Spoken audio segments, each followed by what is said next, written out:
Eric Douglas as Charles Dickens, who we have today. Turn it over to Mr. Dickens. First things first, let's make sure this is working all right.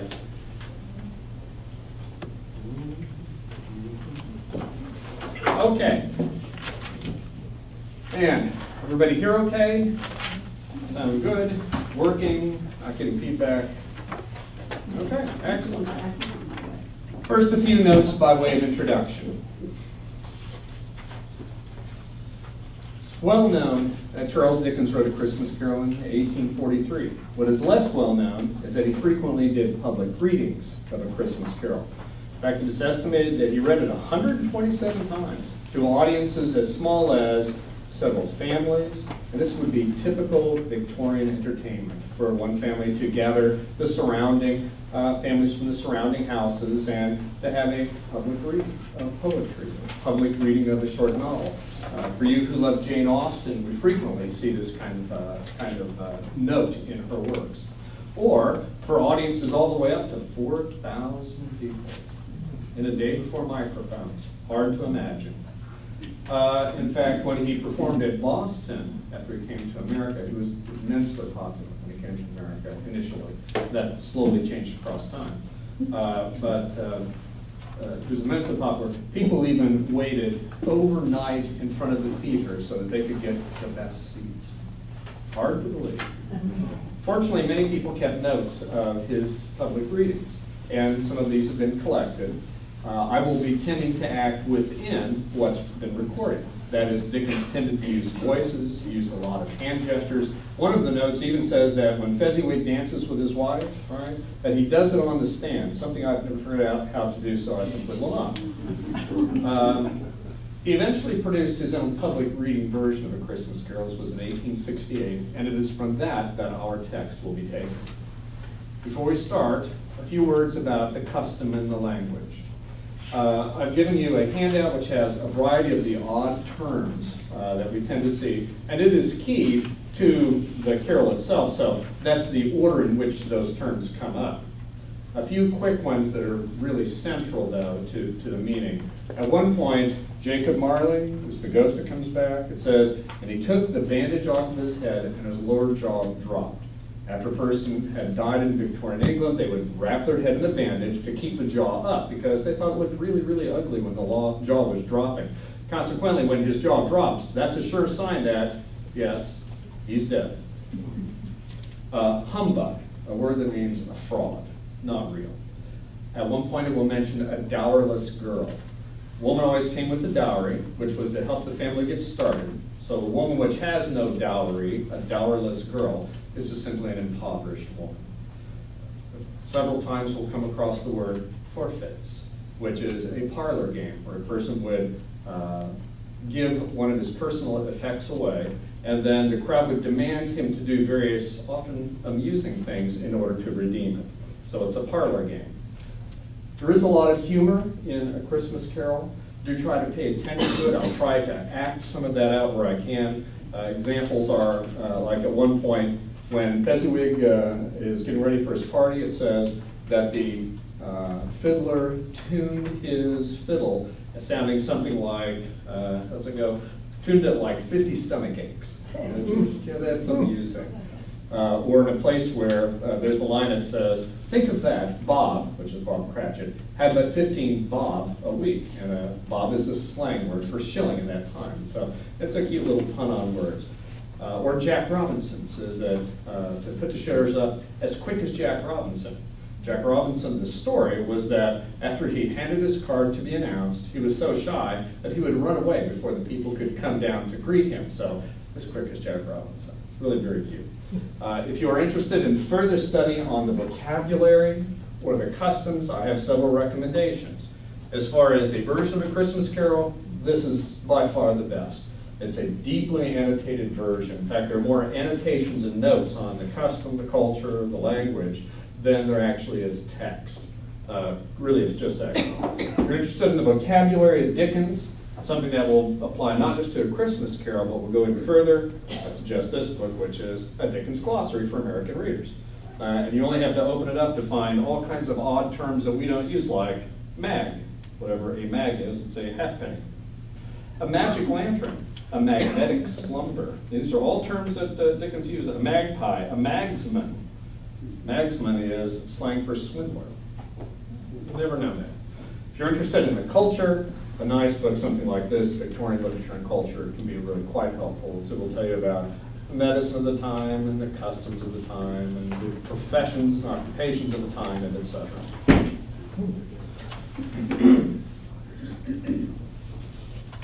A quick note on the entertainment of the Victorian period. As we already mentioned, this was a time before television, radios, and etc. So the people amused themselves. They would frequently have their own public readings. People participated in their own entertainment instead of relying on professionals all the time. I'm always reminded in Jane Austen where the one family puts on their own family play, even though the father becomes quite upset about it.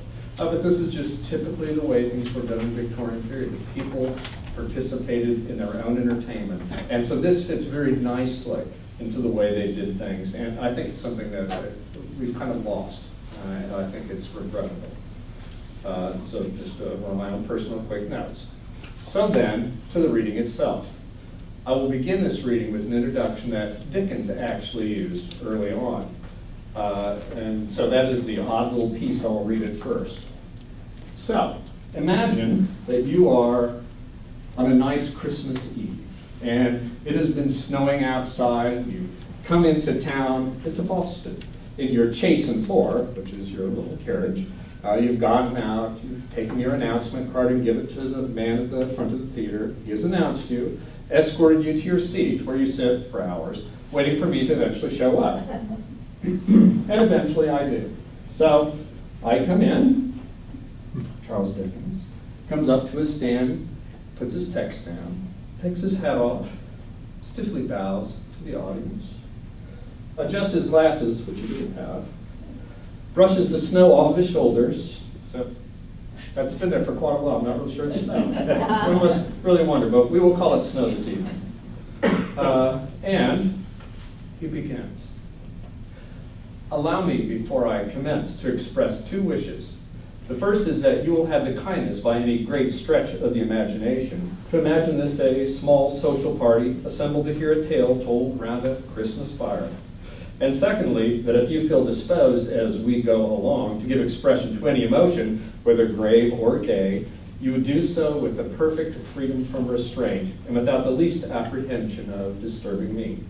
Nothing can be so delightful to me on such occasions as the assurance that my hearers accompany me with something of the pleasure and interest that I shall have in conducting them. And believe me, I cannot desire anything so much as the establishment amongst us from the very beginning of a perfectly unfettered, cordial, and friendly sentiment. A Christmas Carol, Stave 1, Marley's Ghost. Marley was dead to begin with. There is no doubt whatever about that. The register of his burial was signed by the clergyman, the clerk, the undertaker, and the chief mourner.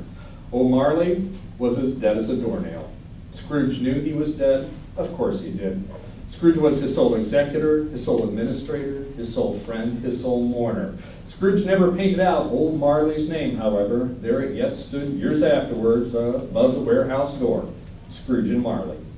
Oh, but he was a tight-fisted hand at the grindstone, a squeezing, retching, grasping, scraping, clutching, covetous old sinner. External heat and cold had little influence on him. No warmth could warm him, no cold could chill him. The heaviest rain and snow and hail and sleet could boast of the advantage over him in only one respect. They often came down handsomely, and Scrooge never did.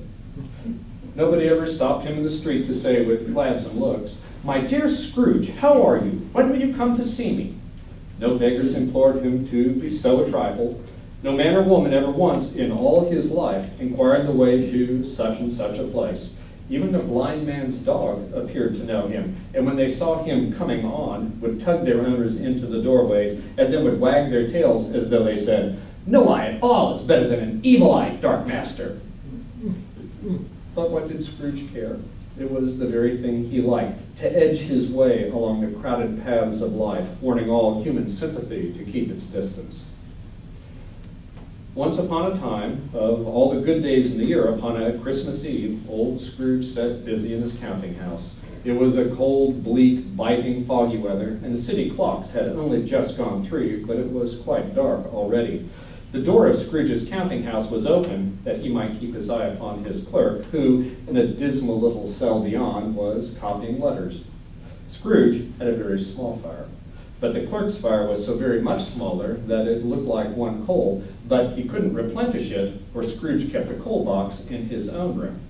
Wherefore, the clerk put on his white comforter and tried to warm himself at the candle, in which effort, not being a man of strong imagination, he failed. "A Merry Christmas, Uncle! God save you!" cried a cheerful voice. It was the voice of Scrooge's nephew. "Bah!" said Scrooge. "Humbug! Christmas? A humbug, Uncle? You don't mean that, I am sure." "I do! Out with Merry Christmas! What's Christmas time to you but a time for paying bills without money, a time for balancing your books, a time for finding yourself a year older and not an hour richer? If I had my will, every idiot who goes around with Merry Christmas on his lips should be boiled in his own pudding and buried with a stake of holly in his heart." "Uncle, nephew, keep Christmas in your own way. Let me keep it in mine." "Keep it, but you don't keep it." "Let me leave it alone then. Much good may it do you. Much good has it ever done you." "There are many things from which I might have derived good by which I have not profited, I dare say. But I am sure I have always thought of Christmas time as a good time, the only time I know when men and women seem by one consent to open their shut-up hearts freely. And therefore, Uncle, though it has never put a scrap of gold or silver in my pocket, I believe that it has done me good, and it will do me good, and I say, God bless it." The clerk involuntarily applauded. "Let me hear another sound from you," said Scrooge, "and you'll keep your Christmas by losing your situation. You're quite a powerful speaker, sir," he added, turning to his nephew. "I wonder you don't go into Parliament." "Don't be angry, Uncle. Come, dine with us tomorrow." "Good afternoon." "Nay, Uncle, but you never came to see me before." "Good afternoon." "I want nothing from you. I ask nothing of you. Why cannot we be friends?" "Good afternoon." "I am sorry to find with all my heart you so resolute. We have never had a quarrel, so a Merry Christmas, Uncle. Good afternoon, and Happy New Year." "Good afternoon."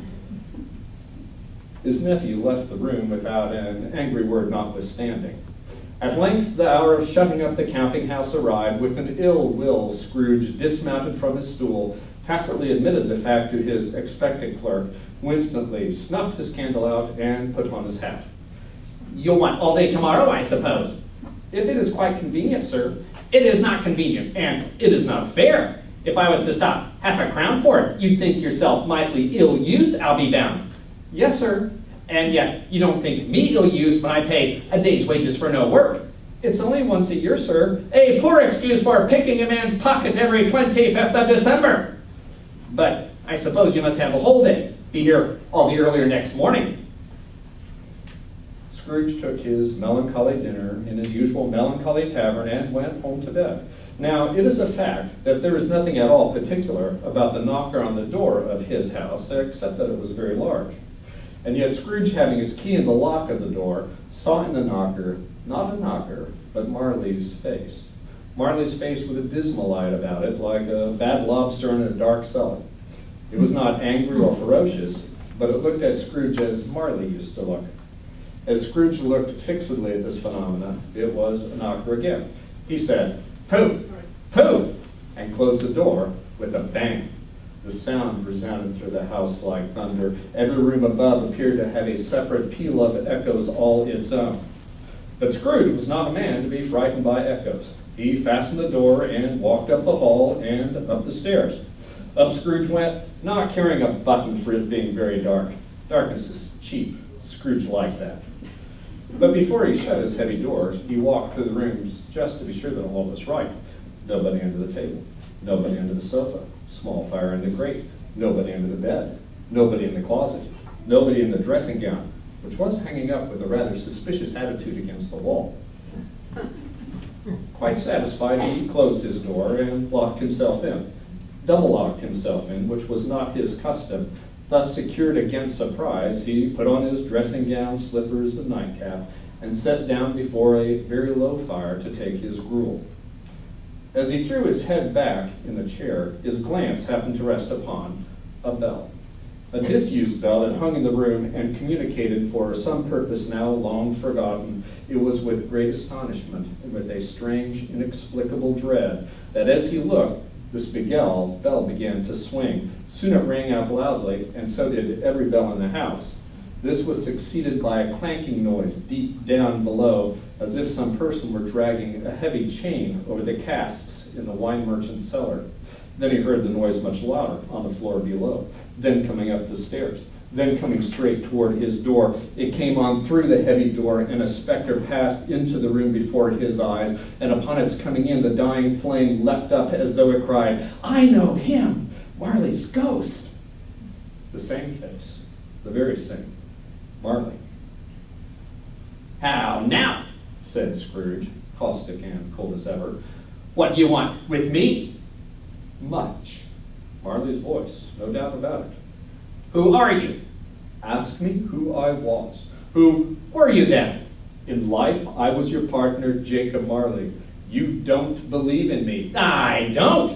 What evidence would you have of my reality beyond that of your senses? "I don't know." Why do you doubt your senses?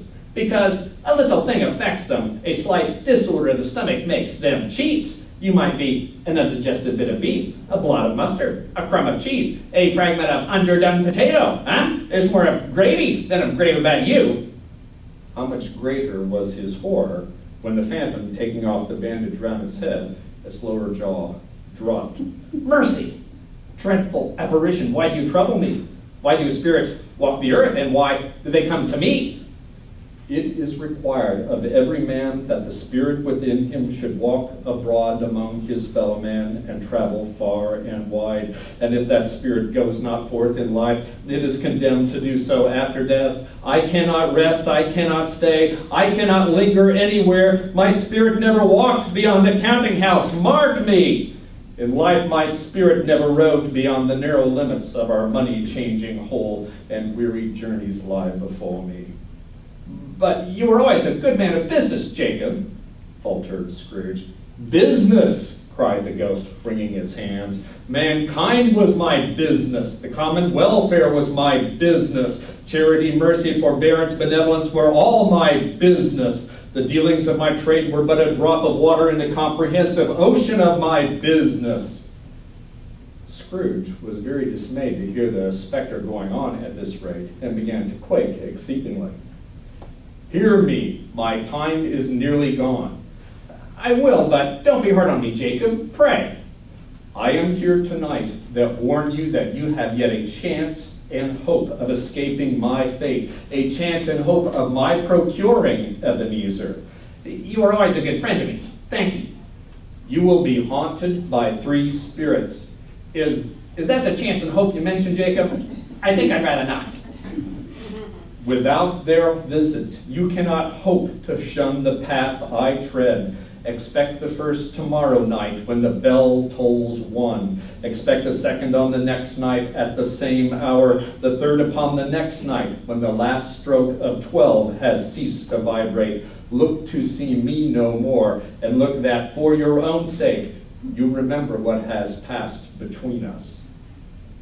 The spirit walked backward from him, and at every step it took, the window raised itself a little, so that when the apparition reached it, it was wide open.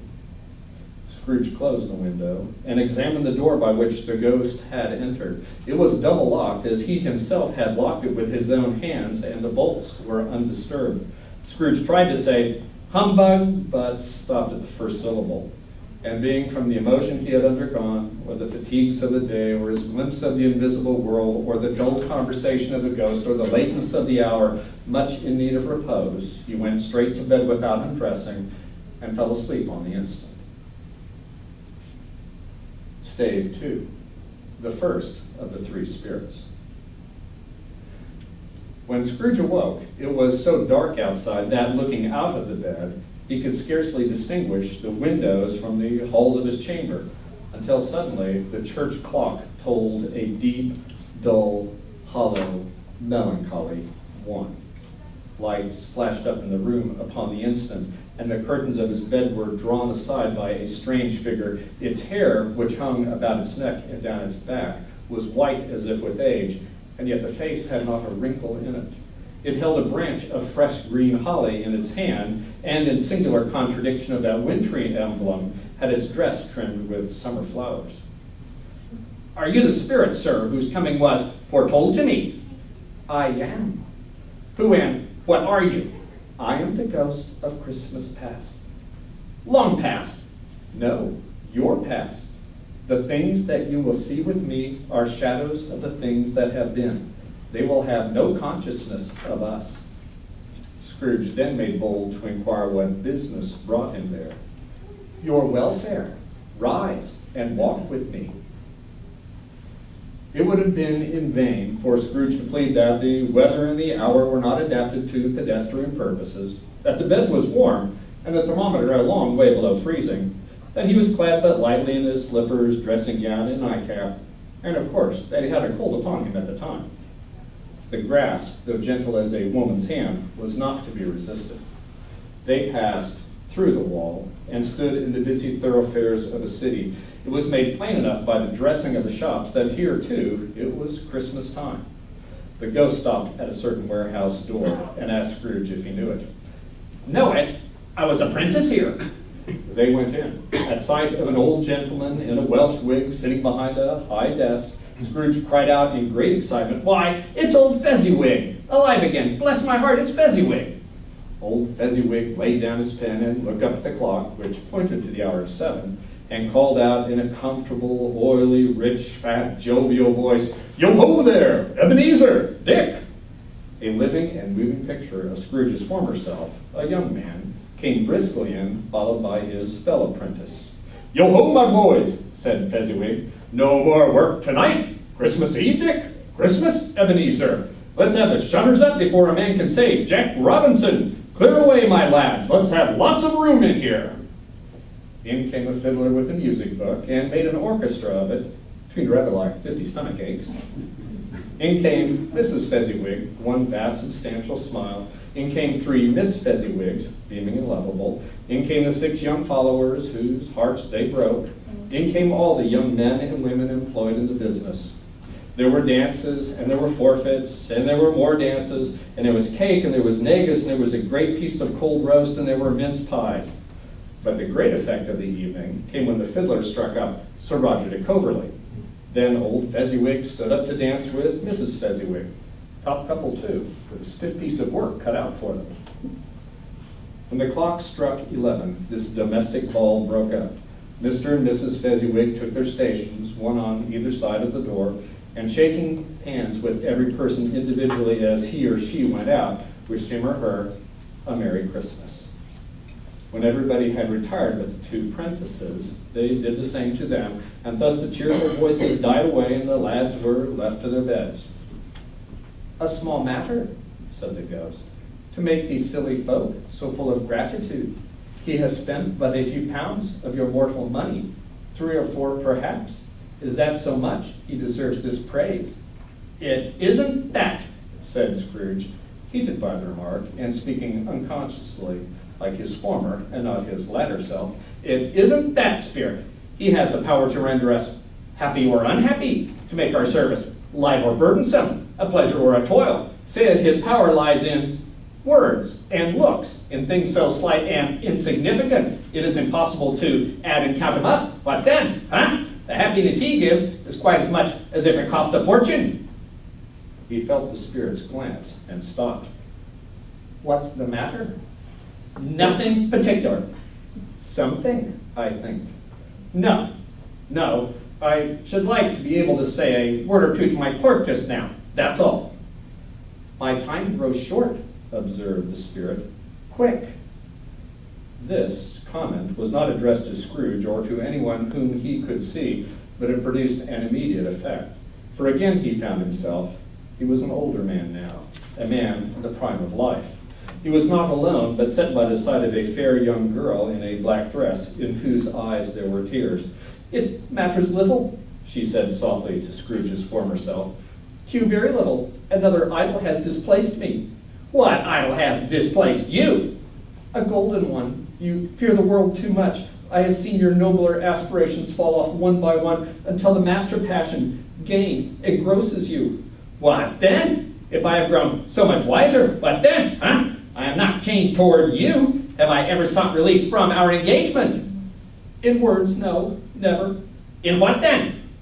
In a changed nature, in an altered spirit. If you were free today, tomorrow, yesterday, I believe that you would choose a dowerless girl, or choosing her that you regret would surely follow.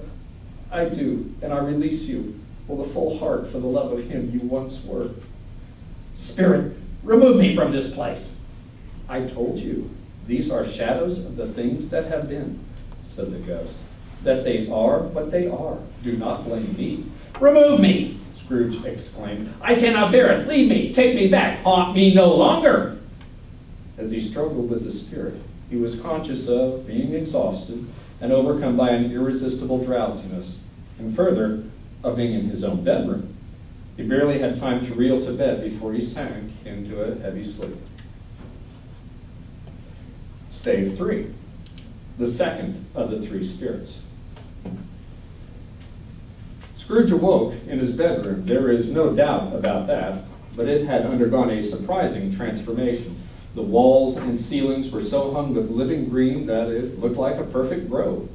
The leaves of holly, mistletoe, and ivy reflected back the light, as if many little mirrors had been scattered there.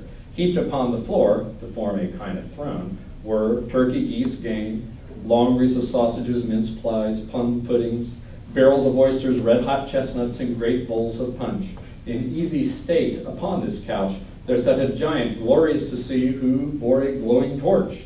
Come in, man, and know me better. I am the ghost of Christmas present. Look on me. You have never seen the likes of me before. Never. Tonight, if you are allowed to teach me, let me profit by it. Touch my robe. Scrooge did as he was told and held it fast. The room and its contents all vanished instantly, and they stood in the city streets upon a snowy Christmas morning. Scrooge and the ghost passed on, invisible, straight to Scrooge's clerk, and on the threshold of the door the spirit smiled and stopped to bless Bob Cratchit's dwelling with the sprinklings of its torch. Up rose Mrs. Cratchit, dressed out but poorly in ribbons, which are cheap and make a good show for sixpence. And she laid the cloth, assisted by Belinda Cratchit, second of her daughters, also brave in ribbons. And now two smaller Cratchits, boy and girl, came tearing in, screaming that outside the baker's they had smelt the goose and known it for their own. In came the father, and Tiny Tim upon his shoulder. Alas for Tiny Tim, he bore a little crutch and had his limbs supported by an iron frame. And how did little Tim behave? Asked Mrs. Cratchit. As good as gold, said Bob, and better. Somehow he gets thoughtful sitting by himself so much and thinks the strangest things you ever heard. He told me coming home that he hoped people saw him in church because he was a cripple, and it might be pleasant for them to remember on Christmas Day who made lame beggars walk and blind men see. Bob's voice was tremulous when he told them this, and trembled more when he said that Tiny Tim was growing strong and hearty. Mrs. Cratchit made the gravy hissing hot. The two young Cratchits set chairs for everybody, and crammed spoons in their mouths, lest they should shriek for goose before their time came to be helped. At last the dishes were all set on, and grace was said, when murmur of delight rose all round the board, and even Tiny Tim beat on the table with the handle of his knife, and feebly cried, "Hurrah!" There never was such a goose. Its tenderness and flavor, size and cheapness were themes of universal admiration. Eked out by applesauce and mashed potatoes, it was a sufficient dinner for the whole family. Everyone had enough, and the youngest Cratchits, in particular, were steeped in sage and onion to the eyebrows. But now Mrs. Cratchit left the room to take the pudding up and bring it in. Suppose it should not be done enough. Suppose it should break in turning out. Suppose someone should have gotten over the wall of the backyard and stolen it while they were making merry with the goose, a supposition at which the two youngest Cratchits became livid. All sorts of horrors were supposed. A great deal of steam. The pudding was out of the copper. In half a minute Mrs. Cratchit entered, flushed but smiling proudly, with the pudding like a speckled cannonball and bedight with Christmas holly stuck in the top. Oh, a wonderful pudding. Bob Cratchit regarded it as the greatest success achieved by Mrs. Cratchit since their wedding. Mrs. Cratchit said that, now the weight was off her mind, she would confess she had had her doubts about the quantity of flour. Everybody had something to say about it. At last the dinner was all done, the cloth cleared, the hearth swept, and the fire made up. Apples and oranges were put on the table, and a shovelful of chestnuts upon the fire. Then all the Cratchit family drew round the hearth. These held the hot stuff from the jug, and Bob served out with beaming looks, while the chestnuts on the fire sputtered and cracked noisily. Then Bob proposed, "A Merry Christmas to us all, my dears. God bless us," which all the family re-echoed.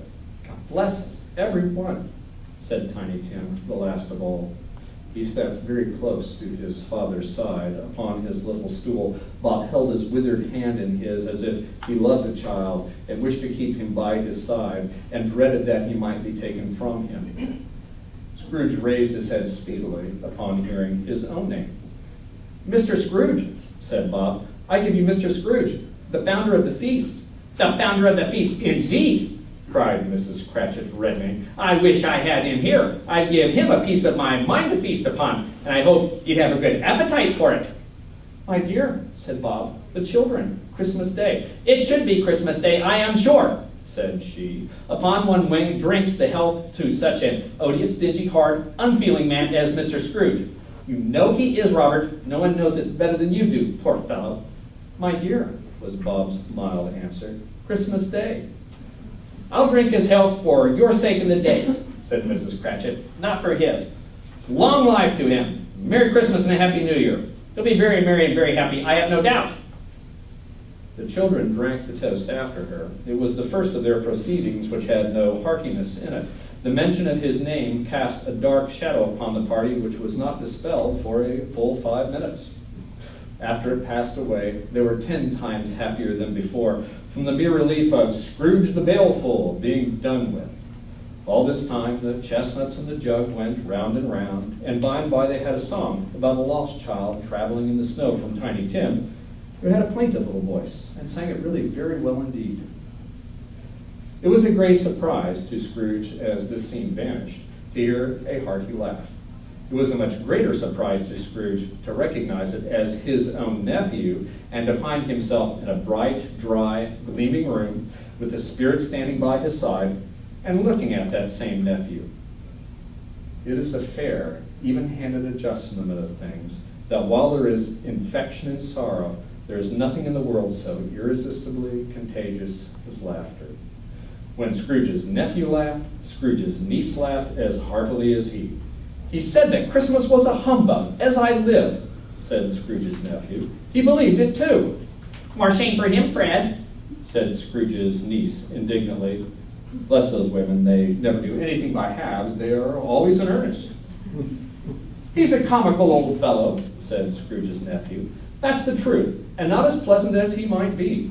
However, his offenses carry their own punishment, and I'll have nothing to say against him. Who suffers by his ill whims? Himself, always. Here, he takes it into his head to dislike us, and he won't come and dine with us. What's the consequence? You don't miss much of a dinner." "Indeed, I think he loses a very good dinner," interrupted Scrooge's niece. Everyone else said the same, and they must be allowed to have been competent judges because they had just had dinner, and with the dessert upon the table were clustered round the fire by lamplight. "Well, I am very glad to hear it," said Scrooge's nephew, "because I haven't any great faith in these young housekeepers. What do you say, Topper?" Now, Topper clearly had his eye on one of Scrooge's niece's sisters, for he answered that a bachelor was a wretched outcast who had no right to express an opinion upon the subject, whereat Scrooge's niece's sister, the plump one with the lace tucker, blushed. After tea they had some music. After a while they played at forfeits, for it is good to be children sometimes, and never better than at Christmas, when its mighty founder was a child himself. "Here's a new game," said Scrooge. It was a game called Yes and No, where Scrooge's nephew had to think of something, and the rest must find out what, he only answering to their questions, yes or no. The fire of questions to which he was exposed elicited from him that he was thinking of an animal, a live animal, a rather disagreeable animal, a savage animal, an animal that growled and grunted sometimes, and talked sometimes, and lived in London and walked about on the streets, and wasn't made a show of, and wasn't led by anybody, and was never killed in the market, and was not a horse or a cow or a bull or a tiger or a dog or a pig or a cat or a bear. At every new question put to him, this nephew burst into a fresh roar of laughter, so that at last he was so inexpressibly tickled that he was obliged to get up off the sofa and stamp about. At last, the plump sister cried out, "I have found it out. I know what it is, Fred. I know what it is." "What is it?" cried Fred. "It's your Uncle Scrooge," which it certainly was. Admiration was the sentiment, though some objected that the reply to, "Is it a bear?" ought to have been, "Yes." The whole scene passed off in the breath of the last words spoken by this nephew. The bell struck 12. Scrooge looked about him for the ghost and saw it no more. As the last stroke ceased to vibrate, he remembered the prediction of old Jacob Marley, and lifting up his eyes, beheld a solemn phantom, draped and hooded, coming in the mist along the ground toward him. Stave 4. The last of the four spirits. The phantom slowly, gravely, silently approached. When it came near him, Scrooge bent down upon his knee, for in the air through which this spirit moved, it seemed to scatter gloom and mystery.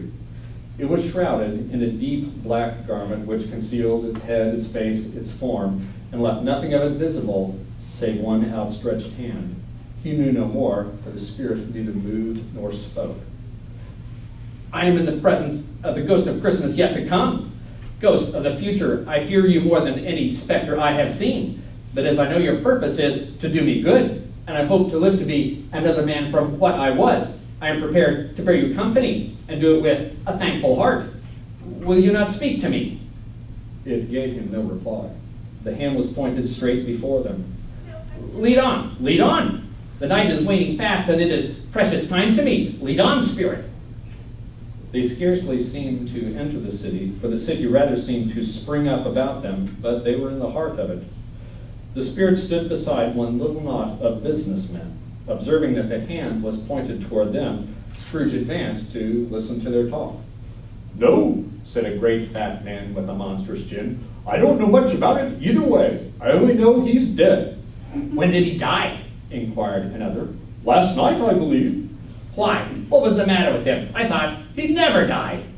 "God knows," said the first with a yawn. "What has he done with his money?" asked a red-faced gentleman. "I haven't heard," said the man with the large chin. "Company, perhaps. He hasn't left it to me. That's all I know." Scrooge was at first surprised that the spirit should attach importance to conversation apparently so trivial, but feeling assured that it must have some hidden purpose, he set himself to consider what it was likely to be. It could scarcely be supposed to have any bearing on the death of his old partner, Jacob, for that was the past, and this ghost province was the future. They left this busy scene and went into an obscure part of town, to a loan shop where iron, old rags, bottles, bones, and greasy offal were bought. A gray-haired rascal of great age sat there smoking his pipe. Scrooge and the Phantom came into the presence of this man, just as a woman with a heavy bundle slunk into the shop. After a short period of blank astonishment, they all burst into a laugh. "Look here, old Joe, here's a chance. We couldn't have met in a better place. What have you got to sell? What have you got to sell?" "Half a minute's patience, Joe, and you shall see. Every person has a right to take care of themselves. He always did. Who's the worst for the loss of a few things like this? Not a dead man, I suppose. If he wanted to keep him after he was dead, a wicked old screw. Why wasn't he natural in his lifetime? If he had been, he'd had somebody to look after him when he was struck with death, instead of lying, gasping out his last there, alone, by himself. It's the truest word that was ever spoke. It's a judgment on him. I wish it was a little heavier judgment, and it should have been, you may depend upon it, if I could have laid my hands on anything else. Open that bundle, old Joe. Let me know the value of it. Speak out plain." Joe went down on his knees for the greater convenience of opening the bundle and dragged out a large and heavy roll of some dark stuff. What do you call this? Is bed curtains? Aye, bed curtains. Don't drop oil on those blankets now. Is blankets? Who else do you think? He isn't likely to take cold with them, I dare say. Scrooge listened to this dialogue in horror. Spirit, I see. The case of this unhappy man might be my own. My life tends that way now. Merciful heavens, what's this? The scene had changed, and now he almost touched a bare, uncurtained bed. A pale light rising in the outer air fell straight upon this bed, and on it, unwatched, unwept, uncared for, was the body of this plundered, unknown man. Spirit, let me see some tenderness connected with the death, or this dark chamber, spirit, will be forever present to me. The ghost conducted him to poor Bob Cratchit's house, the dwelling he had visited before, and found the mother and children seated round the fire. Quiet, very quiet. The noisy little Cratchits were as still as statues in one corner, and sat looking up at Peter, who had a book before him. The mother and her daughters were engaged in needlework, but surely they were very quiet. The mother laid her work upon the table and put her hands up to her face. The color hurts my eyes, she said. It makes them weak by candlelight, and I wouldn't show weak eyes to your father when he comes home for the world. It must be near his time now. Pass it rather, Peter answered, shutting up his book. But I think he has walked a little slower than he used to these last few evenings, Mother. I have known him to walk with Tiny Tim upon his shoulder very fast indeed. And so have I, cried Peter, often. But he was very light to carry, and his father loved him so that it was no trouble, and there's your father at the door. She hurried out to meet him. The two young Cratchits got up upon his knees and laid each child a little cheek against his face, as if they said, "Don't mind it, Father. Don't be grieved." You went today then, Robert? "Yes, my dear," returned Bob. I wish you could have gone. It would have done you good to see how green a place it is, but you'll see it often. I promised him that I would go there on a Sunday. My little child, my little child. He broke down all at once. He couldn't help it. If he could have helped it, he and his child would have been further apart, perhaps, than they were. Spectre, said Scrooge, something informs me that our parting moment is at hand, though I know not how. Tell me, what man was that, with the covered face, whom we saw lying dead? The ghost of Christmas yet to come conveyed him to a dismal, wretched, ruinous churchyard. The spirit stood among the graves and pointed down to one. Before I draw near to that stone to which you point, answer me one question. Are these shadows of things that will be, or are they shadows of things that may be only? Still the ghost pointed down to the grave by which it stood. Men's courses will foreshadow certain ends to which, if persevered in, they must lead. But if the courses be departed from, the ends will change. Say this thus with what you show me. The spirit was immovable as ever. Scrooge crept toward the grave, trembling as he went, and following the finger, read upon the stone of the neglected grave his own name, Ebenezer Scrooge. Am I the man that lay upon the bed? No, spirit, no, oh no, no, spirit, hear me. I am not the man I was. I will not be the man I must have been but for this intercourse. Why, show me this if I am past all hope. Assure me that I may yet change these shadows you have shown me by an altered life. For the first time, the kind hand faltered. I will honor Christmas in my heart and try to keep it all the year. I will live in the past and the present and the future. The spirits of all three shall strive within me. I will not shut out the lessons that they teach. Oh, tell me I may sponge away the writing on this stone. Holding up his hands in one last prayer to have his fate reversed, he saw an alteration in the phantom's hood and dress. It shrank, collapsed, and dwindled down into a bedpost. Yes, and the bedpost was his own. The bed was his own, the room his own. Best and happiest of all, the time before him was his own in which to make amends. He was checked in his transports by the church's ringing out the lustiest peals he had ever heard. Running to the window, he opened it up and put out his head. No fog, no mist, no night, clear, bright, stirring, golden day. What's today?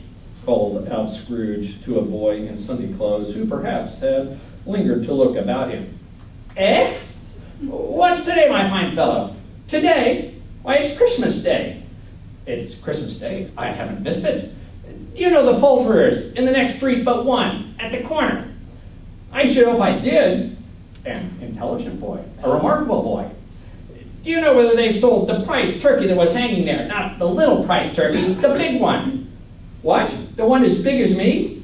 It's a delightful boy. He is a pleasure to talk to. Yes, my buck. It's hanging there now. It is. Go and buy it. Come back with the man, and I'll give you a shilling. Come back in less than 5 minutes, I'll give you half a crown. The boy was off like a shot.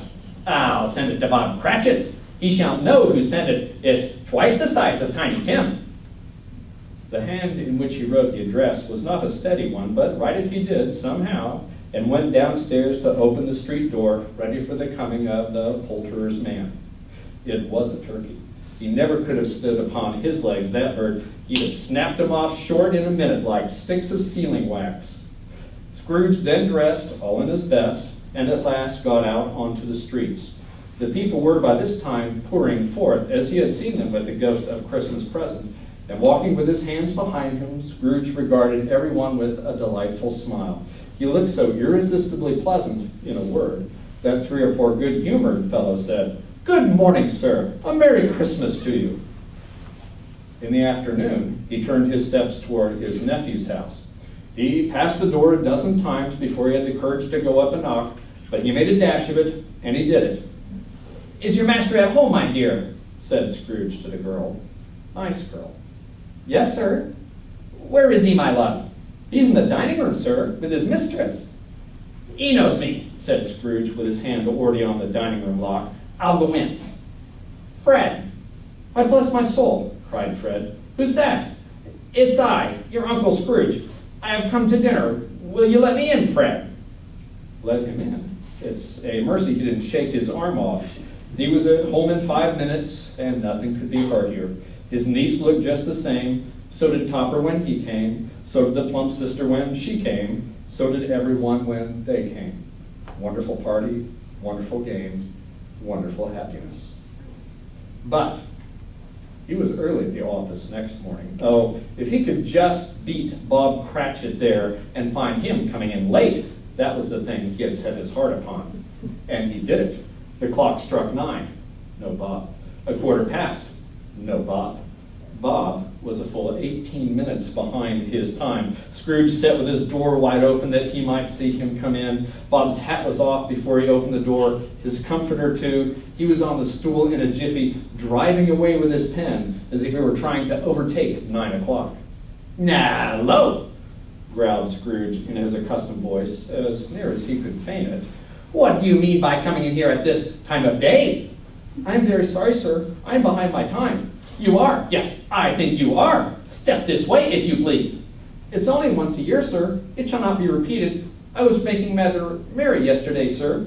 "Now, I'll tell you what, my friend. I'm not going to stand this sort of thing any longer. And therefore," Scrooge continued, leaping from his stool and giving Bob such a dig in his waistcoat that he staggered back, "and therefore, I'm about to raise your salary."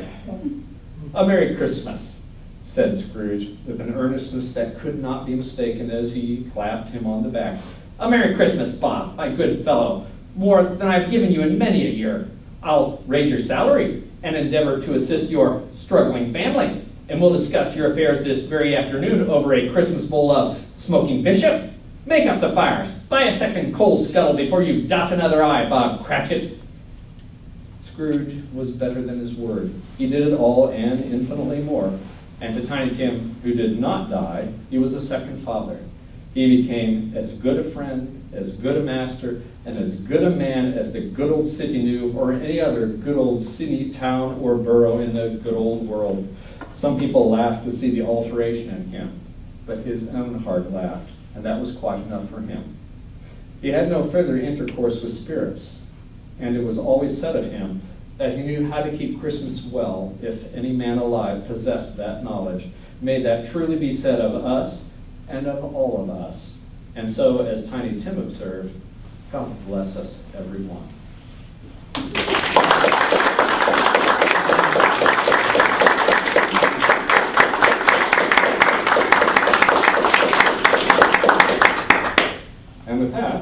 Charles Dickens, gave another stiff bow to his crowd, put his hat back on, brushed that nagging white stuff off his shoulders, it just will not go away. I'm going to have to deal with that, and exited stage right.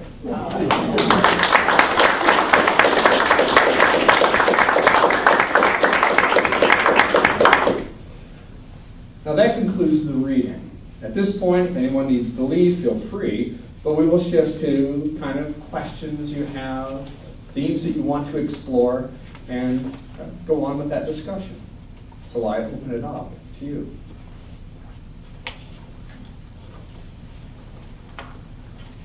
Were there ever any illustrations used at these readings to paint a picture of the setting? Not that I know of. There were illustrations in the original Christmas Carol as it was published, but I'm not aware of any during the public readings themselves. And was it a hit from day one? Oh, yes. Christmas Carol was an absolute hit from the very beginning. In fact, there's an interesting story where Dickens even had this sense it was going to be. One of the interesting stories is where the name Marley comes from. The story goes that Dr. Marley was a friend of Dickens, and he was over for dinner one night, and Marley was bragging that his name was so unusual that no one had ever heard of it before. At which point Dickens turned to him and said, "By year's end, your name will be a household item." Yes? Was Scrooge modeled on someone Dickens knew? Not that I'm aware of. Scrooge comes from screw, which was a miser. And so you see the pun where the one charwoman says, "A wicked old screw." Now there it is. But I'm not aware that it was actually modeled on any particular person.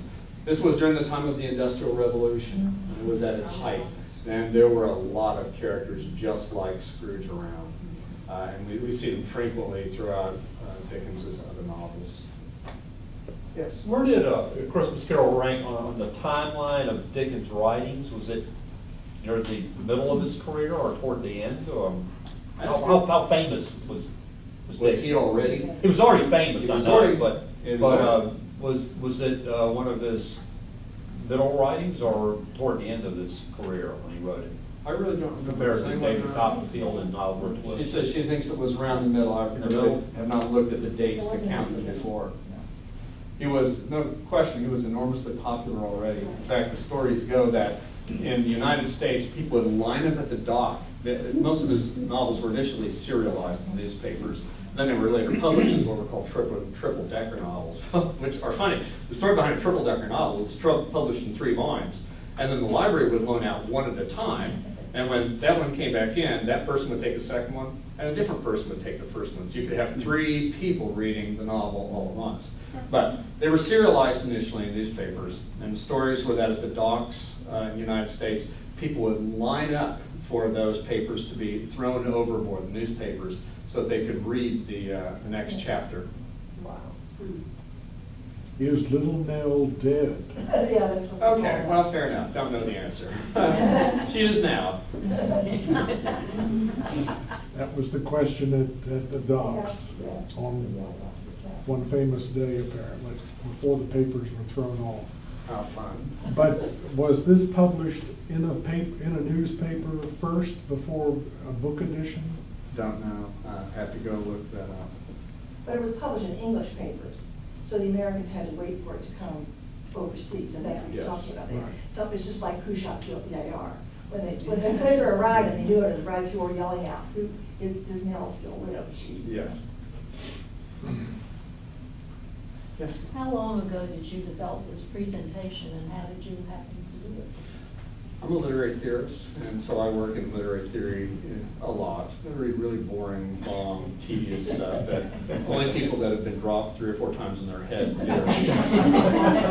And I came across it in my reading one day that I was working on Dickens for a course I was doing.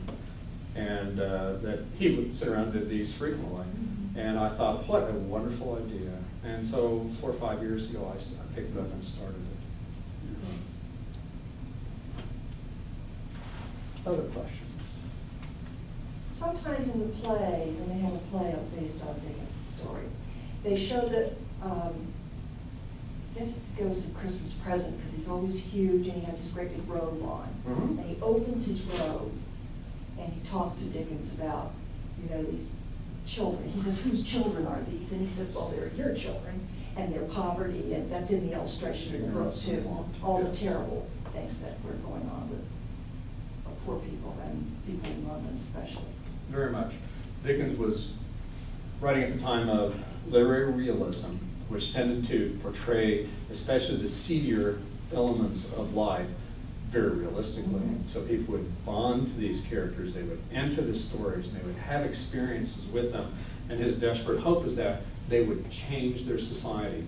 Indeed, there are a number of newspaper articles where he talks about how the people should go and visit, especially like the ragged schools. He would talk about first schools for the impoverished children, and see how terrible they were, and the hospitals that were attached to them, which would have, you know, multiple kids in them, sometimes even a dead child with an alive child before they got him out. Now, he was just appalled. This was truly a terrible time in Victorian history. This is the time of Thomas Malthus and Ricardo. Malthus basically said that if you feed the poor people, they will just breed, they will strip out the food supply, and famine and disease and disasters will come afterwards. It's called the Malthusian disaster. Ricardo, an economist, picked up on it and wrote about this, saying, well, then you shouldn't pay your workers any more than absolutely necessary. And so it kept people impoverished. Now, the industrialists loved it, because especially with laissez-faire economics, which was prominent at this point in time, they could feed them nothing and feel wholly justified. But what was not in this version was his friends on the street said to him, some businessmen on the street said to him, we'd like you to subscribe, if you will, to the Christmas charity.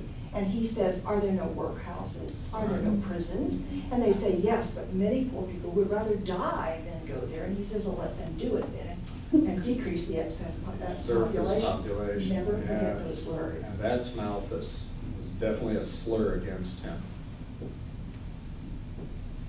And so Ricardo, by the way, wrote what's called the Iron Law of Wages. What he said was, you pay them nothing. And they'll eventually begin to die out. And then you'll have to pay them more because there's little supply with a lot of demand. So I have to pay them a little more, and then they will begin to breed again, and there'll be too many, and then you can pay them less, and then they'll begin to die out again. I mean, it's truly a gruesome thought.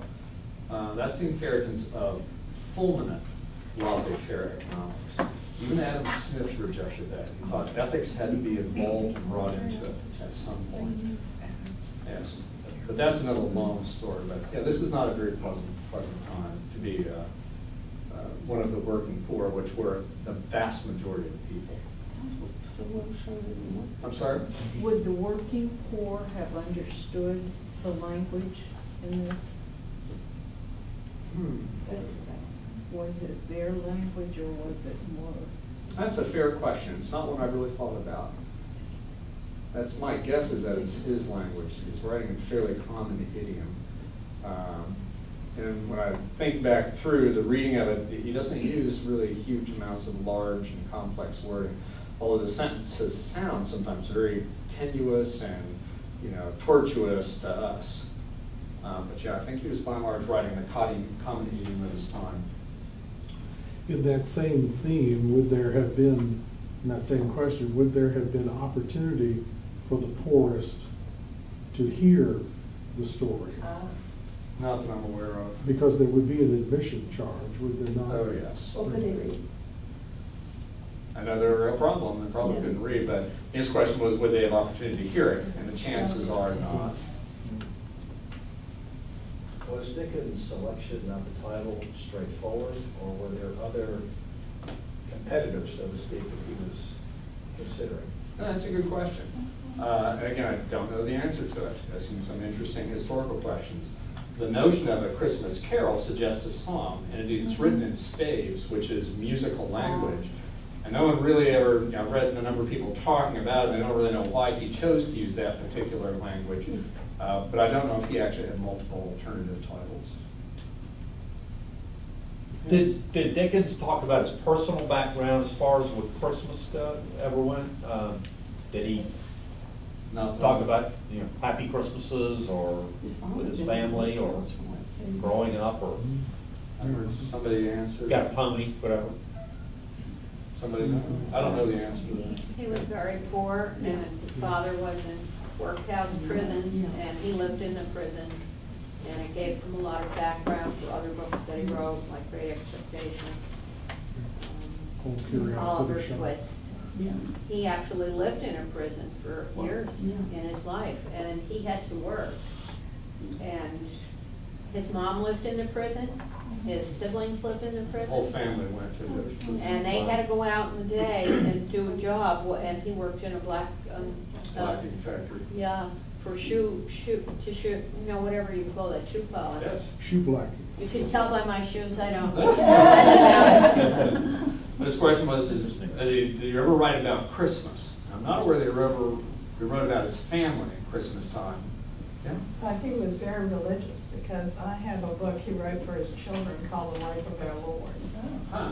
And it wasn't, he didn't allow it to be published until after his death. It's a beautiful little book, but it's, it talks about Christmas and a lot of other stories from the Bible. In Great Expectations, he starts off with Christmas. His sister is preparing the Oh, yeah. pudding, and he steals it to give to the convict and so on. So, yeah, he does like to write about Christmas. Other questions? In your literary theorist studies, have there been many who have written about Dickens and his purpose and his intent with his writing, other than to make money? But I'm just not aware of those who have either taken him apart or lauded him. Yeah, quite a few people have written about it. There's no question Dickens became increasingly disillusioned with money because his works were pirated and were published, and then he didn't receive anything, and he complained. In fact, remember I made the funny comment that initially in the United States he was extremely liked. Huge crowds would come. But he kept finding copies of pirated works, and he became, increasingly obsessed with it and talking about it. By the time he left, he actually wasn't very well liked at all. And it was about that issue in particular. Yeah, a lot of people have written about it and what his intent was. And almost all of it centers around these issues of people like Thomas Malthus, the common philosophy at the time, and how the impoverished segments of society were just simply not surviving well. And if you really wanted to improve your lot in life, you could pull yourself up by your bootstraps and all would be well. We seem to hear that a lot today. Yes. Which a lot of his heroes did. A lot of his heroes did. Yeah. At his period in time, the cultural thought was that poor people were lazy, and therefore they needed work. And so the poor laws provided for workhouses, and in the workhouses they would feed you an absolute minimum amount, and then they would work you, normally putting you on things like treadmills, which in order to teach you, non-laziness. I guess somehow walking on a treadmill for, God knows how many hours would do that. Treadmills were initially attached up to flywheels and they would power factories, but they were not very good supplies of energy after the steam engine became popular, and so they disconnected the treadmills, but they still made people walk on them. And walk in order to drive that laziness out of them. You could make some money picking oakum. Picking what? Oakum, O-A-K-U-M, I think it's called, and Okay. it had to do with ropes and tarring. Oh, yeah. For ship ropes, I think, and the oakum was between the planks, like a tar substance of some kind. And I think particularly women and girls were set at picking oakum, which ruined their hands. I mean, it's no wonder that Marx came along with such a firm critique. Ruins their minds. It should do. Yes, Steve? I had just somewhere in the back of my mind remember that he made a visit to Richmond in 1842. Matter of fact. And he stayed at Jefferson Hotel. Hanover Tavern. I don't know what. And That's why I've done this at apparently, Hanover Tavern a couple of times, because I thought, oh, that just me Yeah. too cool. apparently one of the reasons he came was to his concern over trying to get an international copyright going. And when he came to Richmond, he wanted to see about slavery. Apparently he was overcome by the heat in Richmond. Gee. I wonder why. And he was revolted by the condition of the slaves he saw and the whole situation of slavery. Well, he kind of covered every form of injustice. Yeah. Family injustice, the church, business people, the way children were treated. He covered almost every ill of mankind. Yes. But he had a great satiric tone because he had middle-class people who ended up in debtor's prison or whatever, and they're some of the funniest people you've ever read about. And they're always these people that we all know who are dreaming it's going to be, it's going to come right. It's going to be this, that Mr. Micawber's always going to, it's just right around the corner. And so he had a wonderful way of picking up human characteristics and portraying them. Yes. So it makes you smile. And of course, that's all over twist. Yeah, of course. Other questions? Any comments, questions about like the themes? A lot of themes that run through this. The notion of darkness versus light. The notion of, and when you read the actual tale, it talks about how church, well, this one too, how the foggy was so dense you couldn't even see the sun, and the 3 o'clock, that's a reference to the death of Christ. The fog was so dense you couldn't even see the church steeple anymore. The last character of the ghost is the only ghost that's actually dark. The other two are portrayed with such brightness as an image of death. And there's some wonderful themes that run through it. And that you have a chance at the end of your life, no matter how old you are, you can always become better. Always change your fate. Exactly. An old Redemption English notion as Christ. far back as Beowulf. Change your fate. It was difficult in this time because the class structure was so very rigid. And you were born into the aristocracy, or you made money. And actually, you were born into the aristocracy, and that was the upper crust. There was almost no way to get into it. Even the industrialists that became fabulously wealthy, who did not have royal blood, had trouble getting into it, would often marry an impoverished noble person's daughter in order to give that family money and to get for himself prestige. Right. Although I find it troubling that that is the cost of prestige, and prestige is so worth it. Reminds me a little bit of Rousseau and his critique of society. And Edith Wharton wrote a lot of books about that very thing. Wealthy Americans who married impoverished lords and ladies, and the marriages were strictly a facade. In many cases, not all, but the Americans wanted the name and the luster that went with the higher level. And the higher level people needed the wealth that was coming from the Carnegies and Rockefellers and so on. At the moment, the television broadcast of Downton Abbey expresses exactly that, because the lady of the house, the countess, has married somewhat impoverished but land-rich individual, and her money has come from America. Right. And in the third year of the television production, to start January the 6th, we will find. Excited about it, are you? I am, I can't wait. We will find out what happens when Shirley MacLaine, the mother-in-law, comes to England to see her daughter and the family. And it's, we're still at the end, I think we're at the end of World War I when she safely is able to come. And they're using a huge Victorian mansion, although built in an earlier style, which is Highclere, an actual building in England, quite well known. And lots of people are very, very interested. Apparently millions of people have been following all the episodes. There's a book about the Countess of Highclere Yes. that she explains how much of this was based on a story about Highclere and the people there. And so a lot of it is true. But then she had the hospital during World War I and all of that. What is the name, Holly? I've read it, and I can't think of what the name is. She just asked me. The new book?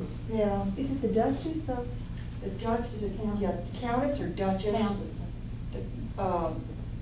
It's very well done. It really does Yeah, tell and the it says, story. Yeah. of Downton Abbey, I mean, based on, or the real Downton Abbey, that's part of the. Well, the property belongs to Carnarvon, Lord Carnarvon. Yeah. That's it, the Duchess of Carnarvon, or Carnarvon. And she came, the present Duchess came and spoke. Oh, how funny. She wrote this book that just explains how the television people took this book and they took all the facts and then they made this this television series out of it, and how much of it was true about her husband's. Whichever Lord Carnarvon he was in the early 20th century, he was financing the Egyptian explorations, which eventually resulted in King Tut's tomb discovered. The British Museum. Yeah. That's the difference between you and me. You read fun things. Very boring. He's a very boring person. It's his fault. Yeah, we don't. And I'm not sure it was a good trade. It's not a very good trade at all, so. I love Dickens, I really do, but I know his reputation has gone up and down. Yeah. Most people are very popular. Yeah, literary theory is that way. And right now they tend to very much want to privilege the new and the unusual and the novel. And I'm not sure exactly why that should be such a privileged notion. The question is, what constitutes great literature? And does it have to be new or novel? You have to defy all of the narrative maxims in order to suddenly be, somehow great. Or something is very, very popular, especially in its time, can it ever be great? Which is what they're saying about Dickens. Yeah, there you go. Can you give suggestions for writers, modern day writers that you consider excellent? I really have a hard time finding anyone. Yeah. I really do. I was an English teacher for 40 years, and I've tried so many different writers, and What do you teach? I taught English, high school, juniors and seniors for 30-some years. Oh, that's wonderful. I think we were beginning to form the idea that that might be the case. Maybe that's what makes you look so young. Well, I don't know about that, but we had our days when I felt very, very old. Yeah. But teenagers do keep you young, Yeah. and I miss being around young people. I'll admit I tend to read older literature. So when I'm reading a novel, I like Dickens or Austen or Shakespeare, which I'm mildly addicted to. My wife keeps telling me I need to thin my Shakespeare collection, wanting just to throw books at her. So, It's hard to even find. with literary modernism, it slowly, literature began to take off in a direction I'm not overly fond of. And again, it really gets back to that question of what constitutes great literature. Right. And then questions also of interpretation. I will give you my definition of great literature. Great literature for me is literature which I experience genuine otherness in. I don't know what it's like to be a slave. I've never been a slave. I don't know any slaves. But when I read a slave narrative and I bond to that character, the notion of bonding, or the old word is identification, new. Most of modern literary theories they just despise it for a variety of reasons. I love it, and that's how you experience genuine otherness. You become another character, and you experience something you could never have found in your own life. There are reasons modern literary theory has moved the way it has. They tend to privilege reader creativity, whereas I tend to want to myself privilege this genuine conversation with an author, where I experience something that's so other with respect to me that it enlarges the boundaries of selfhood, which I think is a primary value. That's a good way to put it. So do you have a writer author you would recommend? No. Yeah. My family reads Harry Potter, and it's about convinced me that is high literature as you can get. So And I've got to admit, you know, as I sit around and watch my wife when Dumbledore died, and, she cried. I mean, so for her, it was a real world. She was, again, genuinely experiencing, you know, life in it, and certain elements of us, and certain major themes. You know, and some of these themes are as old as humanity, but for Harry Potter, it's clear in my mind, and I've not read much. The things like that community is a primary value over Solitude. Solitude, yeah. Because you have Harry Potter and his gang, if you will, versus Voldemort, who has no friends at all. That there is genuine good in the world, and there is genuine evil, and that's not just a sophistry of definition, but that it counts. People genuinely do get hurt. Yeah, I Yeah, cried those when are fair Dumbledore enough. died too. I'm sorry? I said I cried when Dumbledore died too. Oh, So there you it go. was really identifying when I giggled. And there's something wonderful, I think, There's about someone that. else. I mean, that's an ancient notion from Aristotle. We talked about the catharsis, okay, of a genuine tragedy. And for him, it was Oedipus. You know, you bond, and it's funny. I was giving a talk some time back, and was talking about this bonding the characters, and the person said, "Well, can you show that actually happens in ancient literature?" The answer is, oh yeah, tragedy is based on the ability to bond. Because if you can't bond, because if you don't bond to Oedipus, okay, you can see the disaster looming large pretty quickly. If you don't actually form that investment in that character, then you're going to simply jump ship. Maybe you'll jump to Jocasta, which not a particularly good choice either. You know what happens to her. And so, you know, maybe you see her disaster, maybe instead of you bond to the shepherds, you know. And then, once you bond to the shepherds, it's no longer a tragedy, it's a comedy. And in fact, it's funny. You're watching these idiot aristocrats who, you know, can't keep their, can't tell what's going on at all. They're just hopelessly lost. A genuine tragedy requires that you have investment in the character, you bond so strongly that even when you see the disaster coming up and you know the hurt and the pain you're going to feel, you stay with that character. It's as old literature.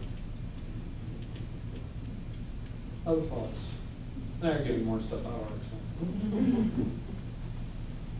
I think the theme of family, because even though you don't know what interaction Scrooge has been having with his nephew, even though people around him make fun of him, he still loves him, and he still considers him a family and greets him when he comes to the door. You know, it's not like, oh, what are you doing here? He welcomes him. And I think that's a very strong thing. Well, his mother, right, who is Scrooge's sister, was really a highlight of his life, and someone he loved very much. And so that carries over into the son, and the son tries to make that connection again and doesn't, and that's one of the happiest things about the book, that he doesn't make that to me, that he makes that connection. Okay. No question that, again, even in A Christmas Carol, boy, there's that theme of family versus isolation. Exactly. And that, again, it counts for something. It's not that it's just sophistry, or it's just, oh, this is your perspective, or, you know, oh, isn't that interesting? I'm going to walk out and smoke my cigarette on the floor, you know, whatever. The point is that it really counts. It hurts. It does damage to the self. It breeds darkness of spirit. Phrase that I steal from Horkheimer and Gurney, a beautiful phrase. It breeds darkness of spirit. That's what greed does. But Dickens also always, he shows these boys especially and their difficulties. And along the way, they meet the most wonderful people. And they do sort of pull him in and make a family for the character, even though he didn't really have any family. Yeah. Of course, in some places that becomes a disaster. Right. Again, we're going to turn all of a twist. Oh, yeah. And it's where the bad guy. But in David Copperfield, his aunt. Sits around and grabs all the kids. His aunt finally has saves his them. gang stealing from everybody. Yeah. Yeah, it's not so great. It didn't work out so well for them. So, but yes, in David Copperfield, he almost never published. He said it was too personal. He said, It is a dark. oh, isn't it? part Again, about the emotions woman run. and Fagin, and I forget her name, but he had that woman who lived there, and I think she was murdered in the book. It was Yes. really very dark title. Of all the books I've ever read, for me, Great Expectations is such a wonderful book. And I love to do that with the high school kids, because there's something in there, I think, for everyone, to see how this child is abused and how he turns from his family. He turns on his own family. His roots are just not strong enough to him, but he always loves Joe. That wonderful Joe, who's kind of like everybody has an uncle or a cousin that's like that. Not too bright, but oh so good. And he surpasses him, he thinks, well, for years and years. And then in the end, he finds out this wonderful money that he's come into is really not from the wealthy person that he thought it was coming from, but the worst level of society. And then he starts to realize that Joe was always the one that was there for him. And most people, we all do have somebody that was always there for us, but maybe we discount them. And the kids, you know, as much as they hated the vocabulary and the 47 chapters or whatever, they could always find something, like you said, to bond to. If they read. They did in the old days. I can't speak about the past few years, past 5 years or so. It's all on the internet, Cliff Notes, everything is summarized for them. Yeah. That was That's very a problem. discouraging for me. So much cheating in such professional ways. Yes. It's funny, my son was studying for midterms, and he was watching. I said, Daniel, where are your books? He said, oh, midterms, they're on books and stuff.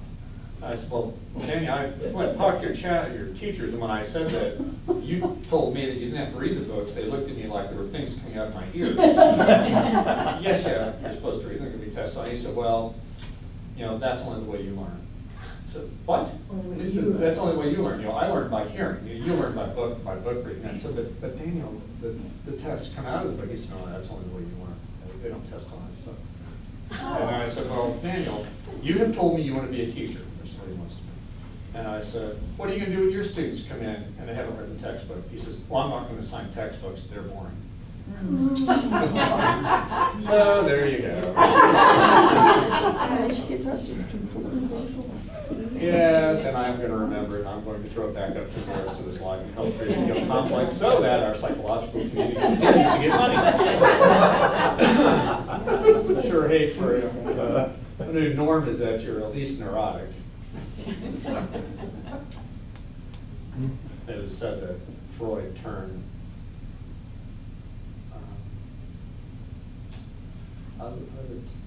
psychotic unhappiness into just ordinary unhappiness. The point was that you're never happy anymore. Everybody is something beyond that, which is expressing itself in irrationality. Which is, well, yeah, whatever. So,